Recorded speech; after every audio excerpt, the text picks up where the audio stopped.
ظلم چلتا رہا اور اس ظلم کے اندر ہم اپنے ساتھ کھڑے نہیں ہوئے، ان کے ساتھ کھڑے نہیں ہوئے، چاہے وہ سامان کے ذریعے سے ہو۔ یاد رکھیے گا ایک بڑی بہادری کی بات ہے کہ ہم اپنے آپ یہ سوچ کر، یہ سمجھ کر کہ وہ ظلم وہاں برداشت کر رہے ہیں، وہ بہادر ہیں، اور صرف ان کی لڑائی ہے کہ کسی نہ کسی طریقے سے وہ بیت اللہ جس کے اندر پیارے نبی علیہ السلام نے تقریباً 1,24,000 انبیاء کی نماز پڑھائی تھی، امامت فرمائی تھی، وہی بیت المقدس ہے جس کے اندر پیارے نبی علیہ السلام نے 17 مہینے یا 16 مہینے تک اسی بیت اللہ کی طرف کو نماز پڑھائی تھی۔ وہ اس کی قاتل لڑ رہے ہیں، اس کی زمین کی قاتل لڑ رہے ہیں کہ کسی نہ کسی طریقے سے، جس طریقے سے ان ظالموں کو، ان یہود و نصارہ کو، اس اسرائیل ظالم کو، ان نہتے لوگوں پر ظلم کرتے ہوئے شرم اور غیرت نہیں آ رہی۔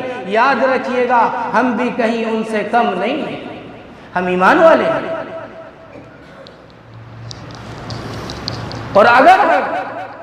اس دنیا کے اندر ان کا ساتھ نہ دے سکے تو یاد رکھیے گا چاہے ہم کسی بھی چیز کے ذریعے سے ساتھ دیں، میرے بھائیو بزرگوں دوستو، ہمارا حشر اسی قوم کے ساتھ ہوگا، وہ یہودی، وہ نصرانی، وہ ظالم، وہ باطل طاقت ہے، اسی کا دوسرا نام باطل سمجھیے گا، یہ خلاف ہے، یہ کفار، یہ ظالم مسلمانوں کے خلاف کھڑے ہو کر آتے ہیں۔ قرآن اسی کے بارے میں کہتا ہے وَجَاءَ الْحَقُّ وَزَهَقَ الْبَاطِلُ، حق تو آیا ہی ہے اور باطل گیا گزرا ہے، باطل تو جا کر مٹ کر ہی رہے گا، باطل تو ختم ہو کر ہی رہے گا، اس دنیا سے نیست و نابود ہوگا، چاہے وہ اب ہو جائے یا آئندہ سالوں میں ہو جائے یا آئندہ دنوں میں ہو جائے، باطل اس دنیا سے مٹ کر رہے گا۔ ایمان والے ہمیشہ بلند تھے، بلند ہیں اور بلند رہیں گے۔ میرے بھائیو بزرگو دوستو، یہ اللہ تبارک و تعالیٰ نے ایک ایمان والے کو شان دی ہے، ایک ایمان والے بہادر انسان کو شان دی ہے۔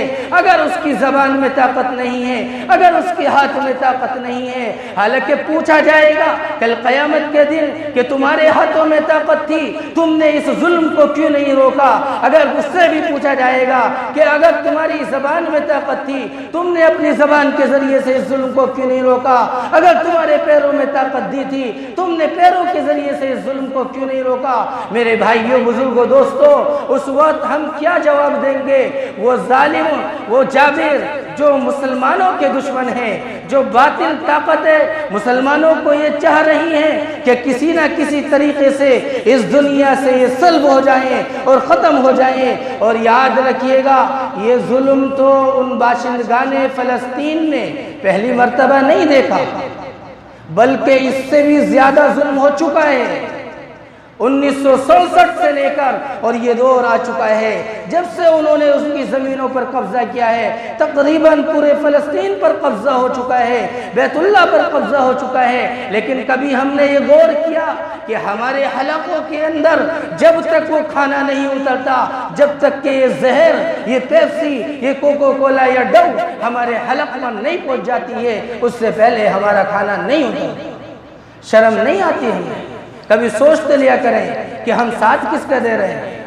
کیا ہمارا حشر اس ظالم اسرائیل کے ساتھ نہیں ہوگا؟ اس آیت کے مطابق یا ایھا الذین آمنوا لا تتخذوا اليهود والنصارى اولیاء بعضهم اولیاء بعض ومن يتولهم منکم فانه منهم ان اللہ لا يهدي القوم الظالمین۔ اے ایمان والو، یہ تو یہود و نصارہ خود آپس میں ایک دوسرے کے دوست ہیں، خود آپس میں ایک دوسرے کے بھائی ہیں۔ آپ کیا سمجھتے ہیں آپ ان کا ساتھ دینا چاہتے ہیں؟ انہوں نے تو نبیوں کو نہیں چھوڑا، انہوں نے تو ولیوں کو نہیں چھوڑا، انہوں نے تابعین کو نہیں چھوڑا، انہوں نے رسولوں کو نہیں چھوڑا۔ میرے بھائیو بزرگو دوستو، انہوں نے نبیوں کو آروں سے چیرا، انہوں نے نبیوں کو قتل کیا، اور ایسی طریقے سے، ایسی ظلم و بربریت سے قتل کیا ہے جس کو دیکھ کر میرے بھائیو ہم برداشت نہیں کر سکتے۔ آج اسی طریقے سے یہ ظالم اسرائیل، یہ ظالم باطل طاقت میرے بھائیو بزرگو دوستو ان نہتے مجبور فلسطینیوں پر، وہاں کے معصوم بچوں پر، وہاں کی ماؤں بہنوں پر، وہاں کے بوڑھوں پر ایسے ہی ظلم بربریت کا اظہار کر۔ کیا ہم سے پوچھ اور سوال نہیں ہوگا کہ تم ایمان والے تھے، تم انڈیا میں رہتے تھے، تم بھی ایک اللہ کو مانتے تھے، تم بھی ایک ہی پوجا کرتے تھے، ایک ہی حاکم تھا، ایک ہی بادشاہ تھا، ایک ہی رب تھا۔ میرے بھائیو، بزرگوں، دوستو، کیا ہم سے اللہ یہ سوال نہیں کرے گا آخر تم نے کیا ساتھ دیا ہے؟